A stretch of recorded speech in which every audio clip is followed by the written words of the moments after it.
Alright, I wanted to talk about miles per gallon in the Crown Vic. This is something I see mentioned all the time on the Facebook groups and stuff. People are always saying, hey, what kind of miles per gallon are you getting on your Crown Vic? And inevitably, there's a bunch of people that are getting less than 15 and complaining about it, and there's a bunch of people claiming to get more than 20, and I'll be honest, I just don't know if that's really true. You see how I drive in these videos, pretty much just cruise control, right around the speed limit, down the freeway to work. I do about 30% city and 70% highway. And in this white 2010 Vic, I get right around 16.1 miles per gallon overall. My silver Vic, I get a little bit better. It's about 16.5. Now, every once in a while, I can get a tank that's a little bit over 17 miles per gallon. And every once in a while, I get a tank that's, 15 point something. And that shows you how consistent my miles per gallon is and how consistent my driving is.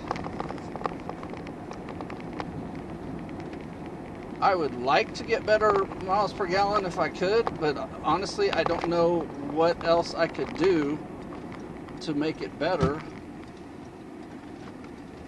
short of always driving downhill with the wind pushing me or something. But the most accurate way to calculate miles per gallon that I find is you got to have a base to start with. So fill up your tank and hit the trip odometer reset to 0. Then drive as many miles as you want to go. For me, it's typically around 200 miles, and then I do a fill up. Then write down the miles that you got and the number of gallons that it took to refill the tank. That's about as accurate as you can get. Obviously, some pumps are going to cut off the fill up sooner than others. If you fill up always at the same pump at the same station, you might have even more consistent results. That may or may not be realistic though. But anyway, that seems to be the most accurate way that most of us can get our miles per gallon. If you're using some app, then there's really no telling if the calculations are accurate.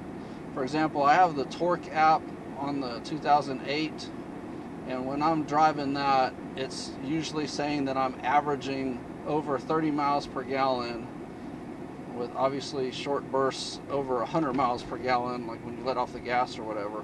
I don't know what it's getting that from, because that's, like I said, about double what I actually get in the car.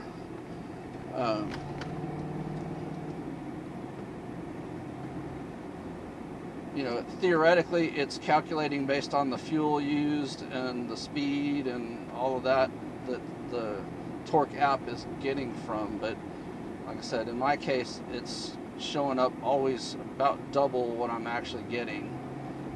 So if you're using an app like that and you're calculating to be 20 or 25 miles per gallon, whatever, chances are you're not really getting that. Now, I realize the police interceptor models with the 327 or 355 gear are probably going to get a little bit worse mileage than the civilian models with the 273. But even then, me going from 16 miles per gallon to 20 or 25, whatever, is not going to be because of a 327 versus a 273 gear. And I would say Waco is bad for gas mileage in general. There's just a lot of places where you get stuck at a red light for no reason. The traffic flow does not justify you being stopped at a red light, but nonetheless you get a red light and you're sitting there waiting while there's no cross traffic, and then about the time cross traffic arrives, they get a red light and you get a green.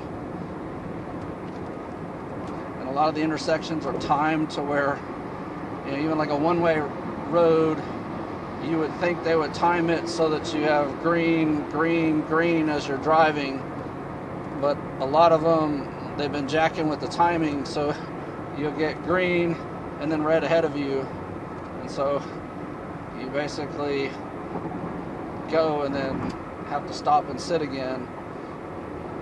Or the worst ones where it's like a 30-mile-an-hour zone and they time the lights so that you have to go about 50 or 55 to make the next one, and so then you're stuck with, do I speed and floor it and try to make the light, or do I just know that I'm going to hit the red light and sit there and waste gas idling for no reason?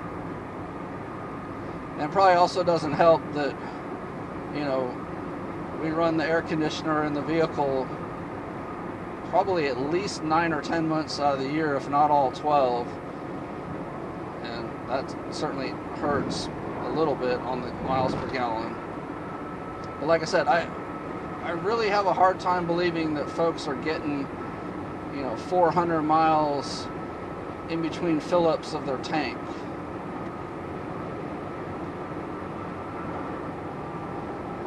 I just don't see how, short of starting a 400-mile trip at the highest point and just coasting downhill for 400 miles.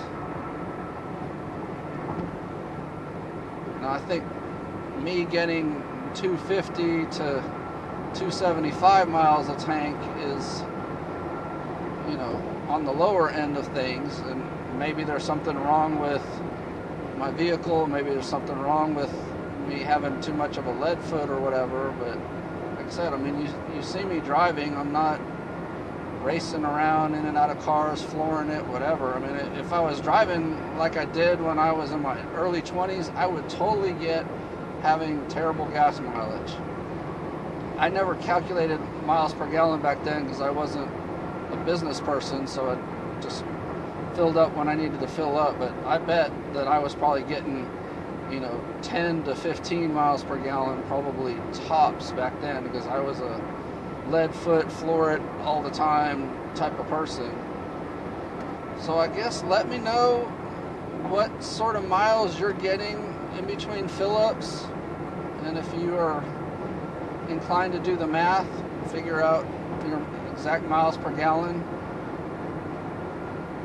Obviously, I don't fill up exactly at the same time every time. So some weeks maybe I only go 100 and something miles and then fill up. And sometimes I push it a little bit over the 250 mark before I fill up. I will put the formulas to calculate miles per gallon and also the calculation for cost per mile driven, because that's one that you need to know if you're weighing the difference between doing, say, E85 and quote-unquote regular gas that's like E10 or E15, or trying to find ethanol-free gas. We occasionally can get the ethanol-free here. It's usually about 50 cents to $1 more per gallon than the quote-unquote regular gas, which is here usually E10, sometimes it's E15, meaning 10% ethanol or 15% ethanol.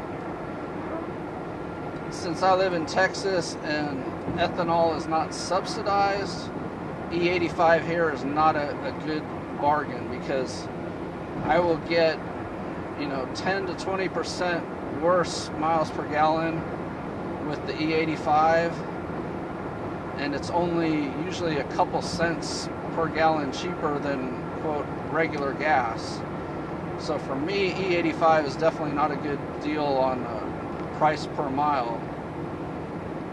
But if you live in a subsidized state, E85 may be a bargain for you, because taxpayers are basically filling part of your tank every time you fill up with it. Anyway, let me know what sort of mileage you're getting, and I will see you in the next video. Have a good one.